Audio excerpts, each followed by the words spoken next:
तो जैसा आप सबको पता है, एनटीए ने री-नीट अनाउंस कर दिया है। अब बहुत सारे बच्चे इस बात को लेकर परेशान हैं कि सर क्यों हो रहा है ऐसा, कैसे हो रहा है ऐसा, कहाँ कहाँ होगा। बेटा मैं हमेशा मानता हूं कि do your part best level. तो आप इन झंझटों में बिल्कुल मत पड़े कि क्या हुआ नहीं हुआ, उसमें आप क्या कर सकते हैं? कुछ नहीं कर सकते। What we can do and what you can do बेटा, you can do your best part। तो रीनीट होना है, ये तो तय हो चुकी है। तो आप क्या करना है? अब आपको रीस्टार्ट करना है, रिचार्ज करना है बेटा, रीएक्टिवेट करना है फॉर दिस रीनीट एग्जामिनेशन। तो आपने रिलैक्स जोन स्टार्ट कर दिया था। मुझे भी बहुत कष्ट हो रहा है, पीड़ा हो रही है, बट मैं क्या करूं, फिर से आपको लगने के लिए बोलना पड़ेगा बेटा। बहुत सारे बच्चे कंफर्ट जोन में जा चुके थे।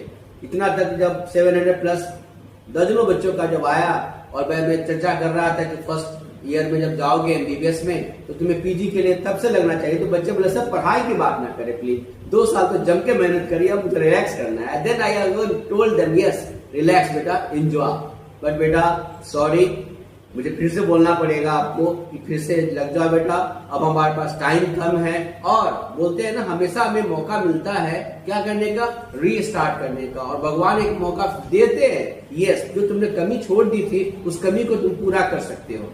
तो यदि आपको लग रहा था कि 701 आया है हमारा, 705 आया है हमारा और 720 नहीं आया, तो बेटा ये भी एक आपके लिए अपॉर्चुनिटी है। इस अपॉर्चुनिटी को आप गेन कर सकते हैं और यस 720 तक जा सकते हैं। कुछ ऐसे बच्चे जिसका 700 प्लस नहीं आया, कुछ बच्चे ऐसे थे 790 नहीं आया, कुछ ऐसे बच्चे थे जो 600 के आसपास लटके हुए थे और उन्हें और 20-30 मार्क्स चाहिए थे ड्रीम कॉलेज के लिए। तो इन सभी के लिए एक बार फिर मौका है और इस मौका को नहीं चुकना है। Yes, opportunity really comes to you.